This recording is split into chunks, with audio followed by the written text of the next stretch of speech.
Bonjour à tous mes frères, bienvenue pour une nouvelle vidéo sur la chaîne Je veux le ciel. Dans cette vidéo, je veux vous parler du sexe de manière très ouverte et très transparente. Je suis sûr que si vous restez jusqu'à la fin, de nombreux doutes que vous avez seront éclaircis. Et je veux vous parler d'une manière très simple et très facile à comprendre. Mes frères, je suis étonné de voir combien de personnes ont des blocages dans ce domaine et cela cause beaucoup de dommages pour le mariage. Une fois, un pasteur m'a raconté qu'un frère de son église l'avait appelé désespéré et avait demandé au pasteur de prier pour la délivrance de sa femme, car il disait qu'elle avait un démon dans son corps et que c'était le démon de la sensualité. Le pasteur a alors essayé de comprendre ce qui s'était passé et l'homme lui a dit que sa femme était apparue devant lui sensuelle, portant une lingerie.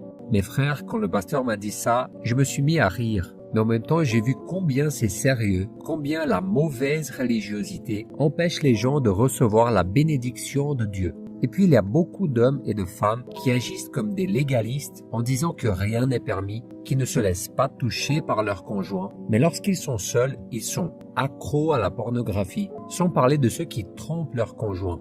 Mes frères, soyons honnêtes. Beaucoup de gens passent la majorité de leur temps à penser au sexe. Et ce n'est pas un hasard, vu que ce sujet est omniprésent. Il suffit de regarder des films et des séries, il suffit d'accéder à Internet ou de se réunir avec des amis pour que les gens en parlent sans cesse de ce sujet. Et dans le monde chrétien, ce n'est pas différent. Seulement, nous avons un comportement différent, impliquant principalement des rapports sexuels hors mariage. C'est tellement merveilleux quand un couple se marie étant vierge, mais je sais que la grande majorité n'attend pas le mariage. Mais cela n'invalide pas la parole de Dieu, mes frères, car si vous obéissez au Seigneur, vous récolterez sûrement des fruits. Et même si vous commettez un péché et que vous vous repentez, la promesse du Seigneur est que le sang de Jésus vous purifie de tout péché. Amen. Et puis quand les gens se marient, beaucoup pensent qu'à partir de là, tout est libéré et qu'ils peuvent faire ce que bon leur semble. Et je vais vous montrer dans la parole de Dieu qu'il y a au moins 4 sortes de sexe qui sont interdits. À la fin de cette vidéo, racontez-nous vos expériences et vos opinions à ce sujet. Mais avant de commencer, cliquez sur le bouton like et abonnez-vous maintenant si vous vous identifiez au contenu de la chaîne. Faites ça plutôt maintenant pour ne pas oublier à la fin. Et sachez que ce simple geste nous motive énormément à produire plus de contenu pour vous. Et n'oubliez surtout pas d'activer la cloche de notification pour ne jamais rien manquer d'important. Alors on commence. Mes frères et sœurs, avant toute autre chose, j'ai besoin de laisser quelque chose de très clair. Ce n'est pas un péché de ressentir du plaisir et de s'amuser dans l'intimité avec votre conjoint. D'accord? Je dis cela parce que de nombreuses églises considèrent ce sujet comme tabou et elles prêchent d'une manière qui donne l'impression que la personne fait quelque chose de mal, de sorte que le couple se sent sale, même s'il est sous la bénédiction de Dieu dans le mariage. Et l'une des principales raisons est que les gens se demandent souvent ce que Jésus ferait à leur place. Et comme Jésus ne s'est pas marié, et bien sûr n'a pas eu de relation sexuelle, les gens pensent que le sexe est quelque chose de charnel et d'impur. Ils pensent donc que si Jésus ne s'est pas impliqué dans ce domaine, ce doit être parce que c'est un péché ou parce que ce n'est pas important. Mais mes frères, laissez-moi vous dire quelque chose. Nous ne pouvons pas toujours baser nos vies sur ce que Jésus ferait, parce que Jésus ne ferait pas beaucoup de choses. Par exemple, Jésus n'a pas eu de relation sexuelle, non pas parce que c'était quelque chose de négatif et qui l'éloignerait de son Père, mais parce qu'il savait que le sexe était le fruit d'un mariage. Et il ne s'est pas marié, car sa seule mission était de mourir sur la croix pour nos péchés. Nous devons donc vivre nos vies en fonction de ce que Jésus a fait et de ce qu'il a enseigné. Amen. Jésus n'était pas un pécheur comme nous le sommes. Il n'a pas été sauvé par la foi comme nous l'avons été. Il n'a pas été séparé de Dieu comme nous l'avons été à cause du péché. Donc Jésus est dans une autre catégorie, mes frères. Donc nous devons nous concentrer sur ce que Jésus a enseigné. Et qu'est-ce que sa parole nous apprend sur le sexe dans le mariage? Dans le premier livre de la Bible, le livre de la Genèse, nous voyons que Dieu a créé l'homme et la femme comme des êtres sexuels. Et ceci n'est pas un péché. C'est lui qui a créé notre corps. Ce n'est pas Satan qui a fait cette partie de notre vie. C'est lui qui a créé notre corps avec les organes génitaux pour que nous puissions avoir des relations sexuelles et nous reproduire. Et lorsque la relation entre un homme et une femme se produit, ils se complètent et deviennent une seule chair. Et dans le livre de 1 Corinthiens au chapitre 7, l'apôtre Paul parle beaucoup du mariage et de la sexualité. Paul dit par exemple que l'homme marié ne doit pas seulement se consacrer à l'œuvre de Dieu, mais qu'il doit aussi s'occuper de certaines choses du monde pour plaire à sa femme. Il conseille également que le mari et la femme ne restent pas trop longtemps sans rapport sexuel, à moins qu'ils ne pratiquent un jeûne. Mais cette pause sexuelle ne doit pas durer trop longtemps, car Satan peut en profiter pour tenter le couple et le faire tomber dans la tentation. Mes frères et sœurs, nous devons comprendre que le manque de sexe peut engendrer l'abstinence, c'est-à-dire que le corps commence à en manquer. Et quand cela arrive, la personne est plus vulnérable pour agir selon ses instincts charnels. Je ne dis pas qu'il faut agir en fonction de ses instincts, mais c'est quelque chose qui peut arriver et le diable le sait très bien. Cela explique pourquoi de nombreuses personnes prennent de mauvaises décisions en agissant par impulsion et ensuite le regrettent profondément. Ainsi, avant de parler de l'un des 4 types de rapports sexuels interdits dans le mariage, je veux réfléchir avec vous à propos de l'adultère. Je crois que nous avons tous déjà entendu cette phrase. Celui qui aime ne trahit pas. Vous l'avez déjà certainement entendu, n'est-ce pas? Cette expression est très romantique, mais quand on est confronté à la routine et aux problèmes d'une relation, on se rend compte que dans la vraie vie, tout est très différent. Et je dis cela, mon frère, parce que malheureusement, le nombre de cas d'adultère a augmenté de façon absurde, même au sein des églises.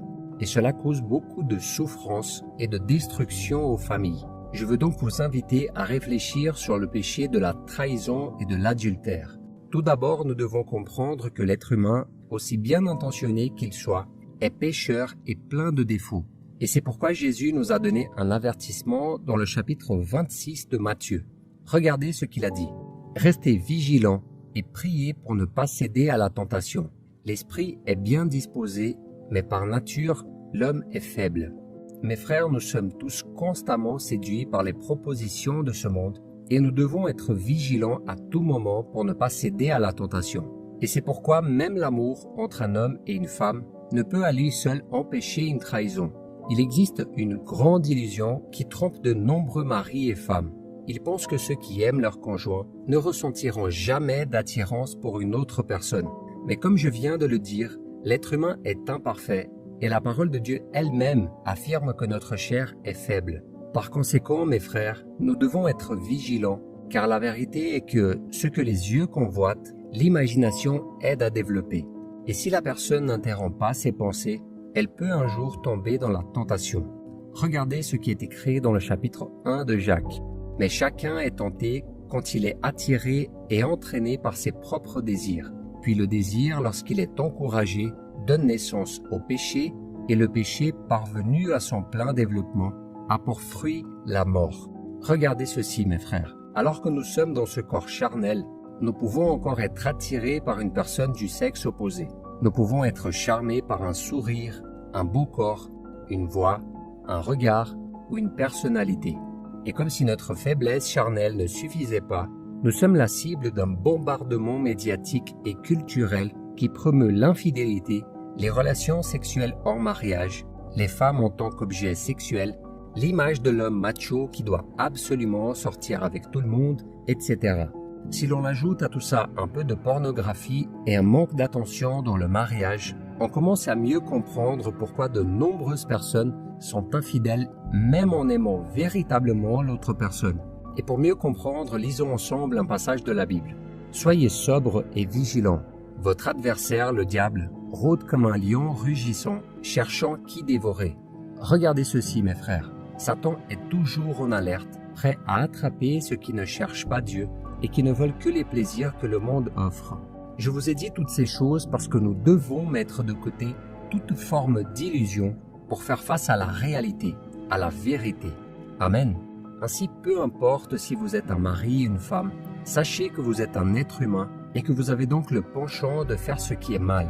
Votre chair désire de faire ce qui est interdit. Et si vous ne fermez pas les portes au péché, vous pouvez tomber dans la tentation et tromper votre conjoint. Mais cela signifie-t-il que tout le monde est condamné à tromper? Absolument pas, mes frères. Absolument pas.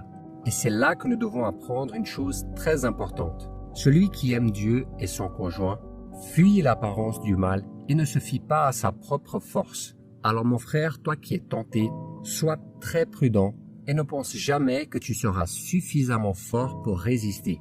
La Bible dit que celui qui croit être debout qu'ils fassent attention à ne pas tomber. Et le conseil que je vous donne est, n'essayez jamais de faire face à la tentation en faisant confiance à votre force. Fuyez-la. Mes frères, il y a quelque chose qu'il faut absolument que vous compreniez. Il y a des choses face auxquelles il faut rester fort, mais il y a d'autres face auxquelles il ne faut même pas essayer d'être fort. Il faut tout simplement fuir. Regardez ce que nous dit la Bible. Résistez au diable et il fuira loin de vous. Fuyez l'immoralité sexuelle. Vous comprenez, mes frères? N'essayez pas de faire face aux tentations en faisant confiance aux limites de vos forces. Un autre conseil que je peux donner est d'essayer de parler davantage avec votre partenaire. Essayez de résoudre les problèmes au lieu de les fuir. Et surtout, ayez la crainte de Dieu. Je sais que beaucoup de gens pensent que craindre Dieu, c'est avoir peur de lui, mais ce n'est pas de ça qu'il s'agit. Avoir la crainte dans son cœur, c'est avoir de la révérence et du respect pour le Seigneur. C'est comprendre que Dieu n'approuve pas le péché et qu'il discipline ses enfants qui lui désobéissent. Donc si vous suivez les conseils que je vous ai donnés, la trahison ne fera jamais partie de votre vie. D'accord? Il y a un verset dans le chapitre 28 de Proverbes qui nous apprend quelque chose de très important. Heureux l'homme qui est constamment sur ses gardes. En revanche, celui qui endurcit son cœur tombera dans le malheur. Donc si nous voulons avoir une vie bénie, une vie de paix, de protection et de tranquillité, il nous suffit d'avoir la crainte du Seigneur et d'obéir à sa parole. Et maintenant, je vais vous parler des 4 types de sexe interdits par la Bible. Le premier d'entre eux est l'échangisme. Je sais que cela peut sembler étrange et même absurde de parler de cela. Mais mes frères, cette pratique est bien plus courante que nous le pensons. Dans cette pratique, les couples se réunissent et ont des relations sexuelles avec le conjoint de l'autre. Vous pouvez imaginer ça? Et ceux qui pratiquent ce genre de choses affirment que cet acte est bon pour la relation, car ça augmente la confiance et la liberté entre les conjoints. Mais ceci, mes frères, n'est rien d'autre que de l'adultère. Et nous savons que c'est l'un des péchés qui cause le plus de destruction et qui déplaît le plus à Dieu. Lisons ce que la Bible nous dit. « Tu ne coucheras pas avec la femme de ton prochain pour te rendre impur avec elle. » En outre, mes frères, ce péché provoque des blessures profondes dans l'âme et à l'avenir, il met fin à la confiance et au respect dans le mariage. Alors fuyez ce péché, d'accord? Le deuxième acte sexuel interdit par la Bible est le plan à 3. Les gens appellent ça plan à 3 et forment des trios qui ne sont rien d'autre que des occasions où le couple s'engage dans une relation sexuelle avec une troisième personne, avec le consentement des deux. Certaines personnes tentent de défendre leur désir d'avoir des relations sexuelles à 3 en disant que Jacob a marié 2 sœurs, Léa et Rachel. Mais à aucun moment, la Bible ne dit qu'il a couché avec les 2 femmes en même temps. Et nous voyons que la polygamie, le fait d'épouser plusieurs personnes, était autorisé à l'époque de la nation d'Israël, mais que cela n'a jamais été la volonté parfaite de Dieu. Dieu n'a jamais approuvé la polygamie, et nous voyons dans le Nouveau Testament qu'un homme doit être le mari d'une seule femme, et Jésus lui-même en a parlé. Lisons ce qui est écrit dans le chapitre 19 de Matthieu. Il répondit, « N'avez-vous pas lu que le Créateur, au commencement, a fait l'homme et la femme, et qu'il a dit, c'est pourquoi l'homme quittera son père et sa mère, et s'attachera à sa femme, et les deux ne feront qu'un. Ainsi, ils ne sont plus deux, mais ne font qu'un. Que l'homme ne sépare pas donc ce que Dieu a uni. » Vous voyez, mes frères, Jésus a parlé d'un homme et d'une femme dans le mariage. C'est donc la volonté de Dieu. C'est-à-dire qu'il n'y a pas de place pour une autre personne dans un mariage hétérosexuel. D'accord? Le troisième type de sexe que Dieu interdit dans sa parole est l'abus sexuel. Nous grandissons avec l'idée que les abus ne se produisent que lorsque l'auteur utilise la force physique pour avoir des relations sexuelles avec une autre personne sans son consentement. Mais cette idée n'est pas vraie. Il existe également des abus au sein du mariage, c'est-à-dire lorsque l'un des conjoints oblige l'autre à avoir des relations sexuelles avec lui sans que l'autre personne accepte. Et qui commet ce genre de péché utilise ce passage du chapitre 7 de 1 Corinthiens de manière absolument erronée pour justifier son erreur. Lisons ce qui est écrit.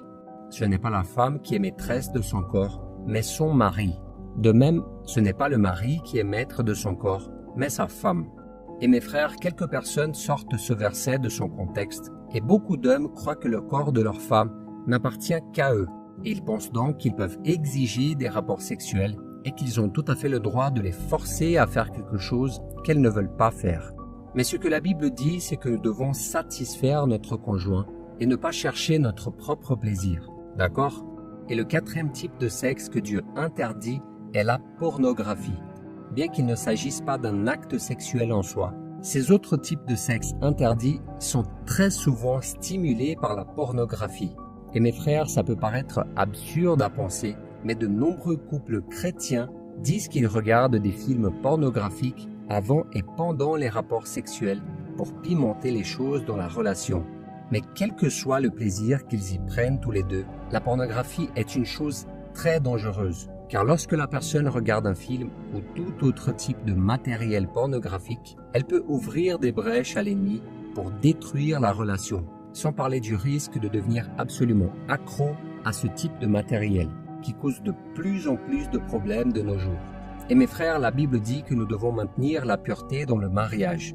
Regardez ce que dit la Bible. Que le mariage soit honoré de tous et le lit conjugal épargné par la souillure. Ceux qui se livrent à l'immoralité sexuelle et à l'adultère, Dieu les jugera. Et vous vous demandez peut-être, mais qu'en est-il du sexe oral et de l'utilisation de jouets sexuels? Eh bien mes frères, même si la Bible ne donne pas de réponse définitive, vous devez analyser si vous êtes tous les deux d'accord, car si l'un de vous ne se sent pas à l'aise pour faire quelque chose, alors la bonne chose à faire est de ne pas le faire. La chose la plus importante est d'honorer Dieu et de respecter son conjoint. Et ensuite, vous devriez analyser si cela sera bon pour vous, si cela vous rapprochera l'un de l'autre ou si cela vous éloignera l'un de l'autre. D'accord? Bien sûr, la Bible ne parle pas de tous les sujets, sinon il n'y aurait tout simplement pas de place dans un seul livre. Et lorsque quelque chose n'est pas clairement interdit par Dieu, c'est peut-être le cas pour vous de juger ce qui est permis et ce que l'autre accepte ou non de faire. Regardez ce que la Bible dit dans 1 Jean chapitre 3. Bien-aimés, si notre cœur ne nous condamne pas, nous avons de l'assurance devant Dieu. Quoi que nous demandions, nous le recevrons de lui parce que nous gardons ses commandements et faisons ce qui lui est agréable. Ok, mais en ce qui concerne par exemple le sexe anal. Dans ce cas, mes frères, il s'agit d'une chose pour laquelle notre corps n'a pas été fait et même les médecins mettent en garde contre les diverses complications et maladies que cette pratique peut provoquer. D'accord? Ainsi, comme vous l'avez entendu ici dans ce message, le sexe au sein du mariage n'est pas du tout un péché. Ce n'est pas quelque chose de sale. Ce n'est pas mal de ressentir du plaisir. Et le sexe ne sert pas uniquement à la reproduction. D'accord? Il a été créé par Dieu pour nous donner du plaisir. Et si vous voulez être béni, restez loin de toute forme de promiscuité, de choses qui déplaisent vraiment à Dieu. Choisissez de vivre une relation avec respect et amour. Vous devez vous mettre d'accord sur tout et vous serez certainement très heureux, vous serez plus proches et plus intimes l'un de l'autre et ce sera une bénédiction pour vous tous. Amen. Si vous avez aimé cette vidéo, je vous demande de la partager sur WhatsApp, dans vos groupes, sur Facebook et où vous voulez. Mes frères, partageons la parole de Dieu parce qu'elle apporte de la lumière sur tous les sujets et elle apaise nos cœurs. Regardez aussi ces autres vidéos que nous avons laissées en recommandation. Je suis sûr qu'elles contiennent des infos indispensables pour votre vie spirituelle. Que Dieu vous bénisse, je vous attends dans la prochaine vidéo.